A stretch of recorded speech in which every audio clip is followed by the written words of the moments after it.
Hi, everybody. I'm Brittany Lewis with Forbes Breaking News. Joining me now is 2024 Democratic presidential contender Marianne Williamson. Marianne Williamson, thank you so much for joining me today. Well, thank you so much for having me. Of course, as we sit here right now, we are on the eve of Super Tuesday, and I want to talk a little bit about your campaign. Earlier in February, you suspended your campaign. Just last week, you lifted that suspension, and now you're back in the race. Can you talk a little bit about that decision? On an electoral basis, I had done very poorly in those first three primary states. So if you look at politics only as a horse race, then it was time to say, give it up. But after that, many things happened, including thousands of messages I received from other people, and also just the shifting dynamics in American politics today. And I realized there's something more important here than the horse race, because the horse race is a kind of artificially created dynamic. It is created by establishment forces in politics and media that think they have the right to basically decide who the candidates will be. And then there's what's happening among the American people. And as I travel the country and I actually have to talk to people, I'm more and more aware that my campaign, by speaking about an economic bill of rights, speaking about a ceasefire now, speaking about a Department of Peace, our ability to wage peace, ending America's drug war, real fundamental economic reform, real fundamental change, and a new beginning in America. This resonates with the American people. And when I suspended my campaign, to me, the absence of that conversation was very unfortunate. And enough people said to me that they agreed with that I thought, I'm getting back in there. This campaign has a resist. As a friend of mine said, a moral victory is still a victory, and radical truth-telling has a benefit of its own. So a minister in Detroit said to me, he quoted Muhammad Ali, if the mission is right, the odds don't matter.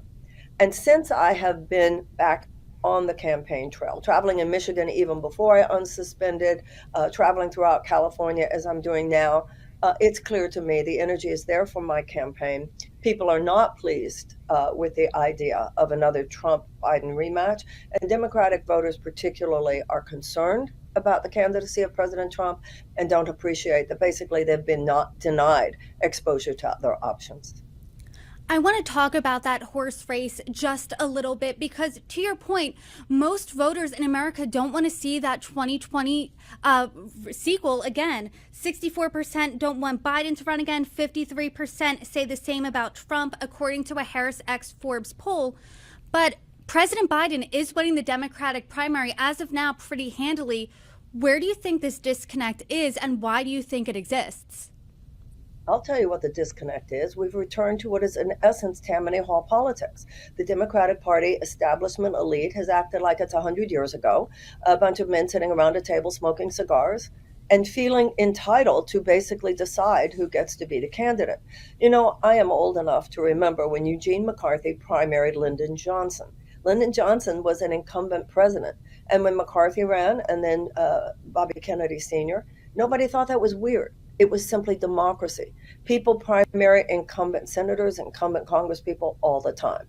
But the DNC was very overt, and instead of the traditional role of a political party, where the political party stands in the background, and then the people decide, that's democracy. The people decide. The people should have exposure. They should hear from all the qualified candidates. It should be the purpose of the media. That should be the purpose of the political system, for the people to have exposure to any candidates and their ideas and their agendas. And then the political party is supposed to come in. Rather, what happened this year is that the DNC said from the beginning that they see their role as helping the president become nominated and then become president. Well, their role is to help the nominee become president, absolutely. But their role is not to determine who the nominee should be. Suppressing a candidate is a form of voter suppression. So what happened here is that everything from PSYOPs to blacklisting on CNN, blacklisting on MSC, I call it a political media industrial complex. Blocking appearances, throwing candidates off ballots in my case, and then also in Dean Phillips' case. And then you add to that the money.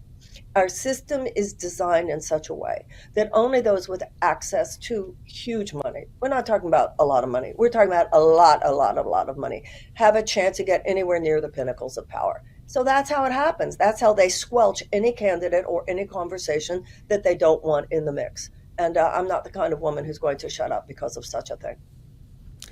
Like you said, President Biden's war chest is in the millions. I believe somewhere near 50 Way to more than 60 millions. million. So what's your message then to the DNC? My message to the message, I don't have a message to the DNC. I have my mere presence here is a message to the DNC. I have a message to the American people. The DNC knows that my message is that which resonates to the American people, which is why they have tried so hard to block me. A majority of Republicans as well as Democrats want Medicare for all. A majority of Republicans as well as Democrats want tuition-free college and tech school. The issues that I stand for instance, with my economic Bill of Rights, Medicare for all, tuition-free college and tech school, subsidized childcare, paid family leave, guaranteed sick pay, guaranteed living wage, and affordable housing. These things are considered moderate positions in every other advanced democracy. So we have a system now that serves the donor class more than it serves their own constituencies. And they know that what I am talking about resonates with the American people when the American people actually hear me. That's why they've called me an unserious candidate. They've called me an unserious candidate because they know how serious I am. You won approximately 4% of the primary vote in New Hampshire, 2% in South Carolina, and 3% in Michigan. Right now, we're on the eve of Super Tuesday. What does a win on Super Tuesday look like for you? You know, I don't have the money. I don't have the media exposure. I don't have the kinds of things that allow the majority of the American people even to know that I exist. What I do have, however, is excitement among the people who do hear me. What I do have is something which I feel in my heart and which is obvious given the polls. You know, if you poll the American people, we're a little left of center.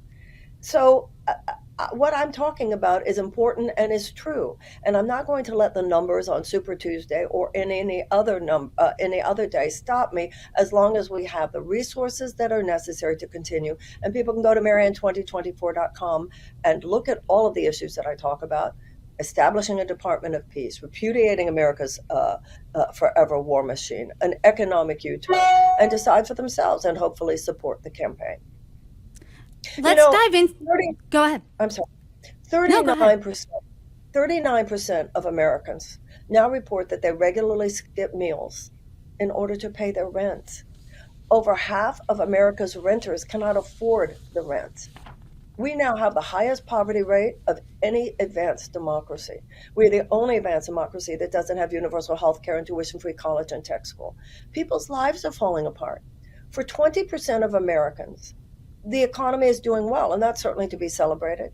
But that 20% are surrounded by a vast sea of economic despair. America can do so much better. We have swerved from our moral center, and that moral center our economic system is devoid of that moral center. It's an unfettered vulture form of capitalism rather than any kind of righteous or ethically based capitalism that now has a grip of our society. You know, Adam Smith, who was the main articulator of free market capitalism, said it cannot exist outside an ethical context. But a form of capitalism that is not based within an ethical context, where short-term profit maximization of these huge corporate entities is placed before the safety and the health and the well-being of the American people. That's the order of the day. And we now have, particularly since the Citizens United decision, we have a government that enables that. The government should be advocating for a proper balance between individual liberty, including economic liberty, and the common good. Today, so many resources have been placed into the hands of the private sector that we have had a $50 trillion transfer of wealth from the bottom 90% to the top 1%. You know, I'm old enough to remember.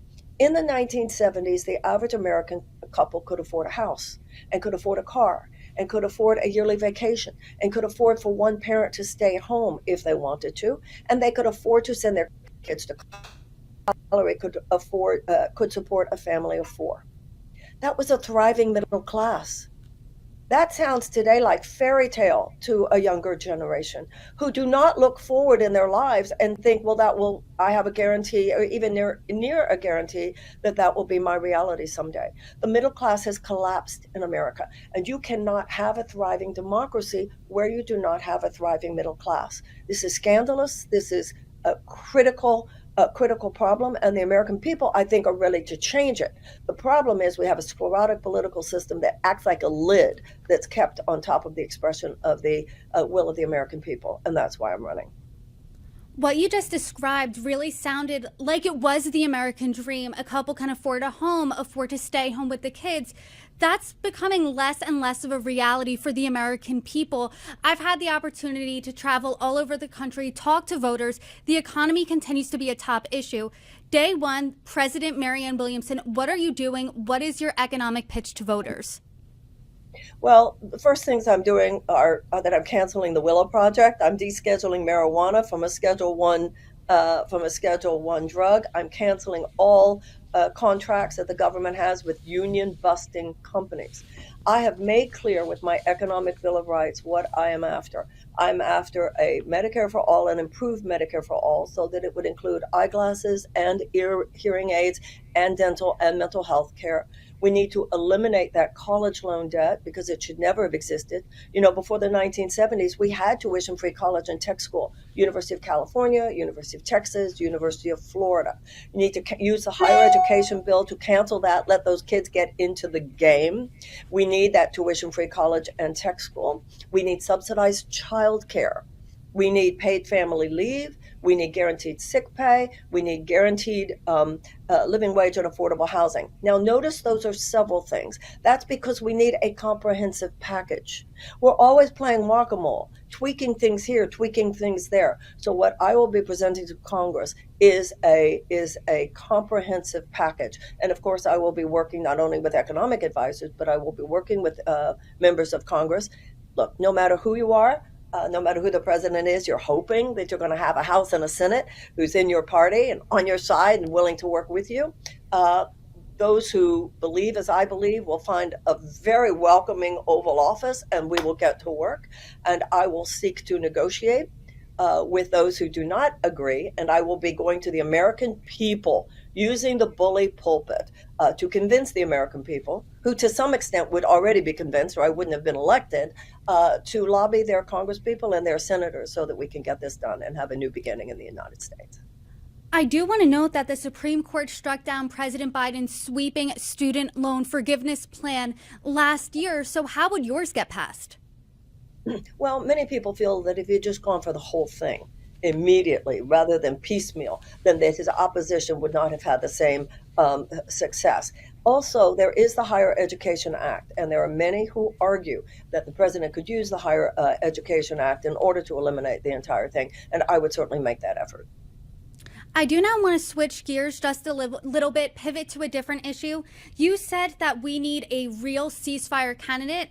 I'm assuming that means you would be the real ceasefire candidate. When you call for a ceasefire, are you also calling for a release of the hostages? Yeah, we need a release of the hostages. So we need a release of the hostages. And we need architecture for a two-state solution. Do you believe there should be a ceasefire without the release of the hostages, or do you think those are in tandem? There needs to be a ceasefire. There needs to be an unconditional ceasefire. That is the best way to make this happen. I read even this morning that the negotiations that were set to take place, I think today or tomorrow, the United States representatives are there, Qatar is there, Hamas representatives are there. Netanyahu is now saying that he is not willing to have Israel take part in those negotiations until and unless Hamas gives him the names of the remaining hostages. To me, that's just a delay technique, and we can't afford that kind of thing. I just think it's important to really nail down what you mean here. When you say unconditional ceasefire, does that mean a ceasefire regardless of if the hostages are released? I believe that an unconditional ceasefire actually more powerfully paves the way to the release of the hostages than what is happening now. Somebody told me that they heard their minister say. I can't remember where it was, but their minister had said, "Whose tears do you want me to ignore?" I thought that was a very powerful statement to come from clergy. Whose tears do you want me to ignore? We have to stop playing these kinds of games with people's lives. The horror of an Israeli, the horror of a Palestinian. To me, the American foreign policy should align with our own values, and our highest ally should be with humanity itself. We cannot support this bombardment of Gaza. We cannot support this policy of Benjamin Netanyahu's and remain aligned with our own principles on which we purport to stand. I say this as someone who supports Israel. I say this as a Jew. I say this as someone who is deeply concerned about global anti-Semitism. I am deeply concerned about the delegitimization of the right of Israel to even exist. Trust me, that's where I stand. And I stand for the fact that I don't believe that this bombardment of Gaza obviously does not serve the Palestinians. In the long run, I don't even think it serves the Israelis. But what would happen to those hostages then if you believe that there should be a ceasefire? Israel pulls out. Do you really believe Hamas would just let the hostages go? Because nothing has proven so far for that to be true. Clearly, negotiations are necessary. This is where Qatar comes in. This is where Jordan comes in. This is where the UAE comes in. This is where Egypt comes in. Major Arab powers. We need an internationalist approach here. No, none of those people want a wider regional war. None of those people want Iran to be part of this.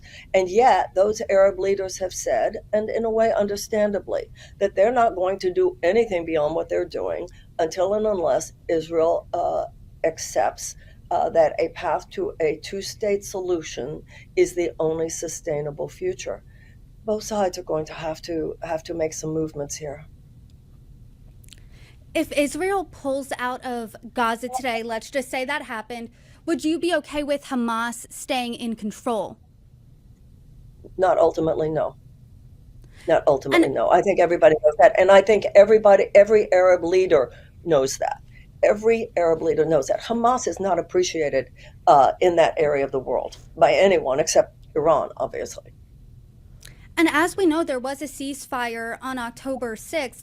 Let's say Hamas attacks Israel again. How would you like to see Israel defend itself?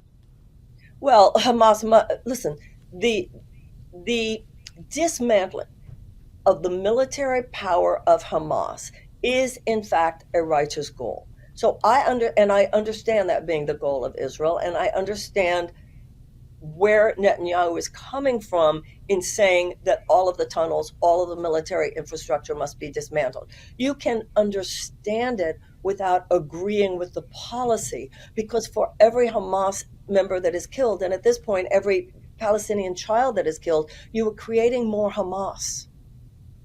So this can't just be, this idea we're going to go in there and we are going to destroy all of the infrastructure of military Hamas, and then everything's going to be okay from now on. No, everything is not going to be okay from now on. There has to be a fundamental shift in the dynamics. And I do believe that there are other Arab powers and other powers in the world which recognize that Hamas is a player that must not be allowed to continue. However, for Israel to take it on its own, that issue, the way they are doing now, simply is not it is not only an activity that transgresses our human values, but it is also an activity that will only lead to more conflict and war.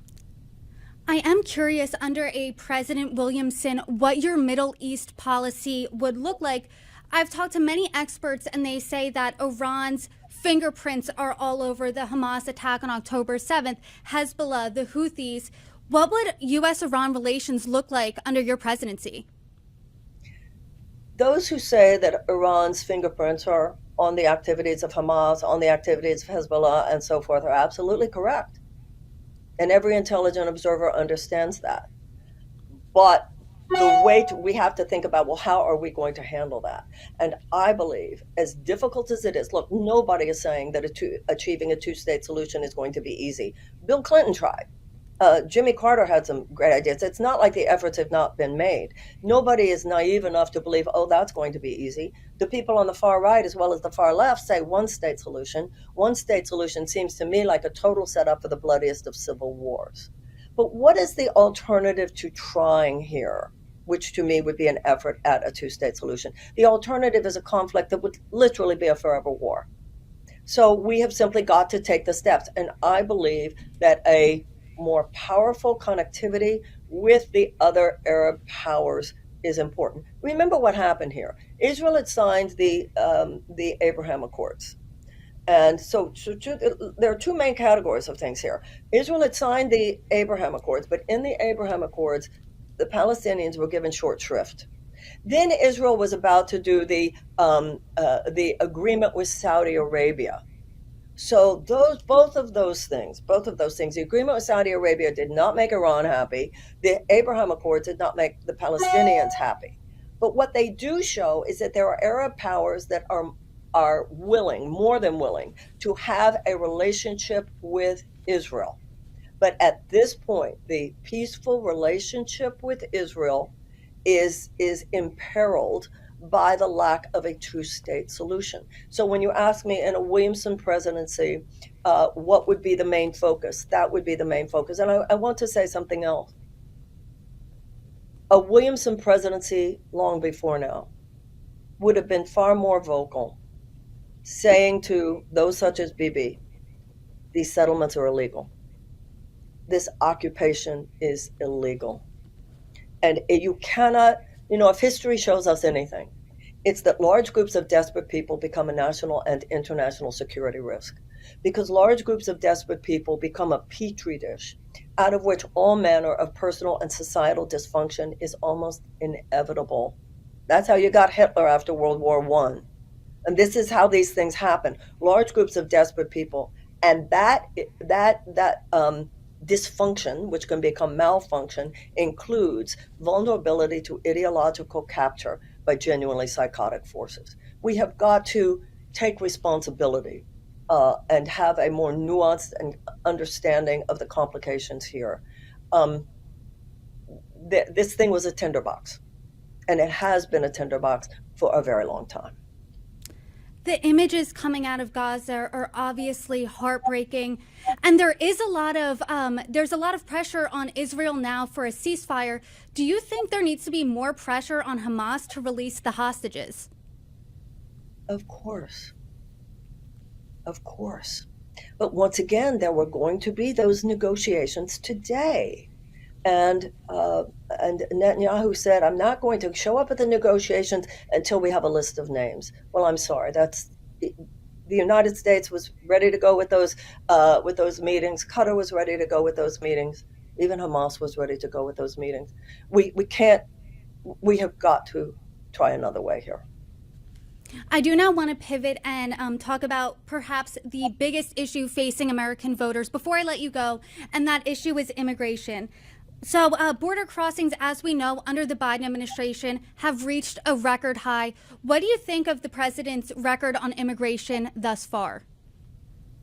Well, it's not the president's fault. The Title 42 was COVID related. So when COVID stopped being the level of emergency that it was, it's not that it's a problem in the lives of many, many people. It stopped being the level of emergency that it was. So ending that was necessary. Let's remember, a bipartisan bill was passed. Not passed, but a bipartisan agreement was come to. The Republicans got a lot of what they wanted. The Democrats got a lot of what they wanted. It's billions of dollars, I think over $8 billion, that would have done at the border what needs to be done. There has not been comprehensive immigration reform in this country since 1996. This is a congressional failure. Clearly, we need more judges there. Clearly, we need more agents there. Clearly, we need more people who can interrogate people and determine, is there or is there not credible fear established in order to grant someone asylum and then take them on the next step for integration into American society. Then if they don't establish credible fear, then they have to go back. But, I was in Eagle Pass a few months ago, about 3 months ago. And what I learned there, which is very common, talk to the people on the ground in a situation. They know what to do. And I met local officials, people who are involved in that situation. It's not like they don't do. They have been kept from doing it. And as one local official said to me, we feel oppressed by the state government and abandoned by the federal government. Time for there to be more ways for people to come into this country legally in and appropriately, so that the illegal immigration begins to stop. It's also true, however, that we can't just treat this problem on the level of the symptom. We have to treat it on the level of the cause. We have to ask, what are the things that are driving all this? And in terms of the immigration from Latin America, this has to do with economic despair and desperation caused by the violence perpetrated by the drug cartels. In terms of the economics, you were talking before about when a country has fingerprints on an issue. The United States has our fingerprints on a lot of the economic destabilization of Latin American countries over the last 50 years. So I would be far more open to a serious conversation of the way American aid and American involvement can help rebuild and restabilize some of these economic systems in Latin America. That would include, by the way, removing the sanctions from Venezuela. Now, in terms of the violence of the drug cartels, I want to end America's war on drugs. It does far more to exacerbate the problem than to solve it. We've spent $1 trillion, and the truth of the matter is, for the $100 billion that we spend now, for a fraction of that, we could have a world-class system of drug recovery, addiction recovery options. What that will do, that will undercut the power of the drug cartels. It won't solve the problem completely, but it will take away a lot of their black market. And in addition to that, it will give us the bandwidth and the resources to go after the one we really do need to handle, of course, and that is fentanyl. You did mention that border bill was a congressional failure since it didn't pass. I've had the opportunity to talk to both Democrats and Republicans alike. Everyone says there is a crisis at the southern border. You were there. You were boots on the ground. You saw it yourself. How do you get Republicans and Democrats on board to have that comprehensive plan that we haven't seen in decades? We had it. They did it. And then Donald Trump came in, and Donald Trump said to the Republican leaders, don't pass this bill. Why? Because it will work. And because it will work, it will make Joe Biden look good in an election year. That's how much he cares about what's happening at the border. He doesn't care about what's happening at the border. He only cares about getting back into the White House. And that's why it was Donald Trump who came in and said, don't pass this bill. So when you say Republican leaders and Democratic leaders, this was actually a case of Congress doing its job for a change. And then you had the chaos agents from Mar-a-Lago who came in and said, don't do it. Speaking of chaos agents, you've said this race is the equivalent of, quote, watching a car crash in slow motion. So if either President Biden or former President Donald Trump wins in 2024, what do you think this does for our political future? Well, it depends on which one of them wins. Is that what you Let's asked talk me? President. What will happen if... Yes. So let's say President Biden wins. What does this do for our political future? Because you've said before he's not a strong candidate. Well, if he wins in 2024, certainly America's much better off with any Democrat as opposed to former President Trump. There's no doubt about that. But there's a larger problem that we're then just kicking down the road. We need fundamental reform. The president stands for the amelioration of stress. He stands for the corporatist democratic perspective, which is help people survive in what is essentially an unjust economic system.